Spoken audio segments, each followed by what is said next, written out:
ازيكم يا جماعة. أنا جاي أتكلم النهاردة في موضوع مهم. مبدئيا قبل ما أبدأ، أنا مدرسة بدي جميع المراحل، ابتدائي وإعدادي وثانوي. فكان عندي مراجعات لتالتة إعدادي، في بعض أخطاء مع الطلبة وأولياء الأمور، بجد جاي أتكلم فيها عشان لو بالشكل ده حرام أعصاب الطلبة. أول حاجة، مفيش تنظيم في وقت الطلبة. يعني الطالب يطلع من الامتحان على 3 4 مراجعات، طب هينام إمتى؟ هياكل إمتى؟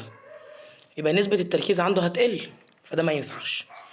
لو في تنظيم للوقت هيذاكر وهيحضر مراجعاته وهينام كويس.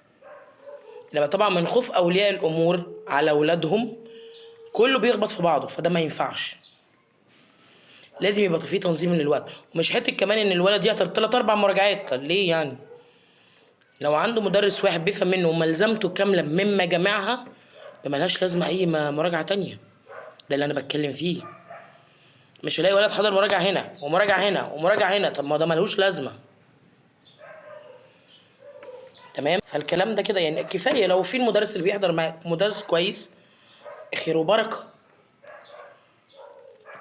في نقطه تانية بقى، يعني اهم حاجه نقطه للطلبه، تنظيم الوقت. قلق اللي عند الاهالي، انا معاكم حق، ليكوا حق تقلقوا، لان فعلا انتوا تعبتوا بتدفعوا فلوس كتير وطلع عينيكوا، ليكوا حق.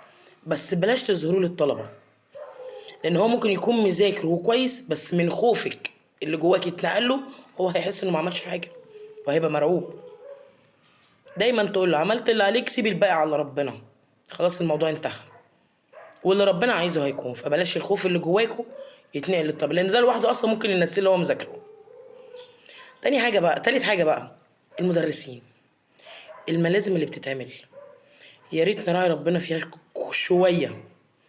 لان انا شفت ملازم لا مش حلوه. يعني هو انت رايح معلش تعمل ملزمه وتجمع مراجعه والناس تدفع فلوس والملزمه مش حلوه؟ لا، يبقى حرام عليك. راعي ربنا في لقمه عيشك عشان ربنا يكرمك. لو مش الاسم عملت ملزمه والملزمه مش حلوه، حرام عليك. الاهالي اللي بيدفعوا فلوس، هي حلوه انا بجمع وبلم فلوس حلوه، انا ده انا عندي عيال كتير وناس دفعت فلوس بالهبل ولميت ايه ما شاء الله. طب ملزمتك مش حلوه، ما رعيتش ربنا فيها، يبقى حرام عليك الفلوس اللي خدتها. انت اكيد عندك عيال، فراعي ربنا عشان ربنا يكرمك في عيالك. راعي ربنا في الطلبه واهالي الطلبه عشان ربنا يكرمك في عيالك وفي شغلك. لان الوضع اللي انا شفته امبارح والخوف اللي كان جوه الطلبه كلهم لا كان صعب، والملازم اللي شفتها اللي كان منها ناقص لا مش حلو. لا بجد يا جماعه نراعي ربنا شويه من المدرسين في الملازم اللي بتتعمل، ودول شهاده.